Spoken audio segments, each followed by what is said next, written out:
নমস্কার বন্ধুরা, update and breaking নিউজে আপনাদের প্রত্যেককে স্বাগত জানাই। জমি ফেরাতে বলে শাহজাহানের বিপদ বাড়ালেন মমতা বন্দ্যোপাধ্যায় নিজেই।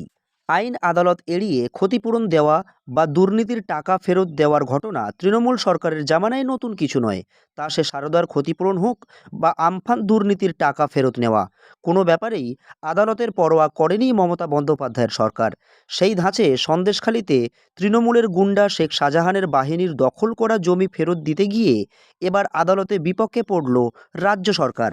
কলকাতা হাইকোর্টের প্রধান বিচারপতির বেঞ্চ স্পষ্ট বলল, জমি ফেরত দেওয়ার প্রক্রিয়া যখন রাজ্য সরকার শুরু করেছে, তার মানে গোলমাল কোথাও একটা হয়েছে, এটা প্রমাণিত। এরপর আর প্রমাণের কি দরকার, সরাসরি সাজা দিতে হবে শেখ শাহজাহানকে, জানিয়ে দিল কলকাতা হাইকোর্ট।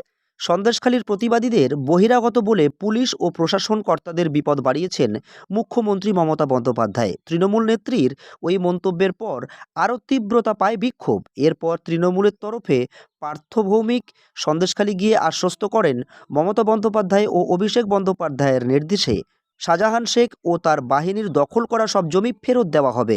সেজন্য পুলিশ ক্যাম্প খুলে অভিযোগপত্র সংগ্রহ করবে।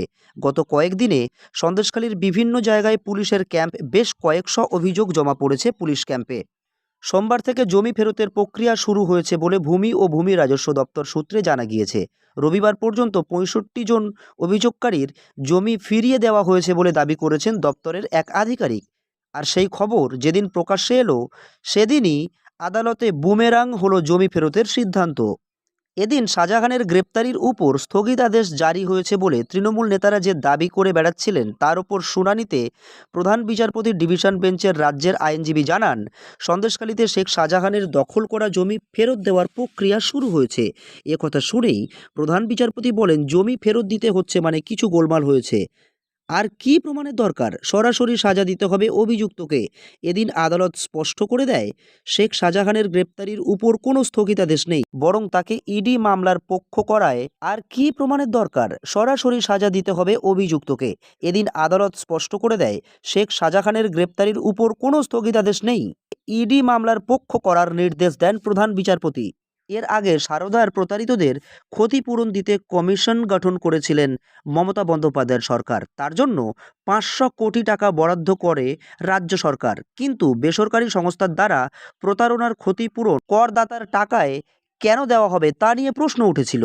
২০২০ সালে কেন্দ্রীয় সরকার ঘূর্ণিঝড় আমফানে ঘর ক্ষতিগ্রস্ত হয়েছে এমন ব্যক্তিদের পরিবার পিছু ২০,০০০ টাকা বরাদ্দ করে রাজ্য সরকারকে পাঠায়। দেখা যায় সেই টাকা ঢুকেছে তৃণমূলের ছোট বড় মাঝারি নেতার পরিবার ও আত্মীয়দের ব্যাংক অ্যাকাউন্টে। উল্টে যাদের বাড়ি পুরোপুরি ভেঙে গিয়েছে, তাদের অধিকাংশই ক্ষতিপূরণ পাননি। এই দুর্নীতির জেরে বিক্ষোভ ছড়ায় জেলায় জেলায়। বাধ্য হয়ে মমতা বন্দ্যোপাধ্যায়ের সরকার অবৈধভাবে যাদের অ্যাকাউন্টে টাকা গিয়েছে, তাদের টাকা ফেরাতে বলে। সেজন্য একটি ফর্ম জারি করে রাজ্য প্রশাসন, তাতে ভুল স্বীকার করে টাকা ফেরত দিতে নির্দেশ দেয়। এমনই গুরুত্বপূর্ণ খবর দেখার জন্য আপনারা আপডেট অ্যান্ড ব্রেকিং নিউজ চ্যানেলকে সাবস্ক্রাইব করে সাথে থাকুন।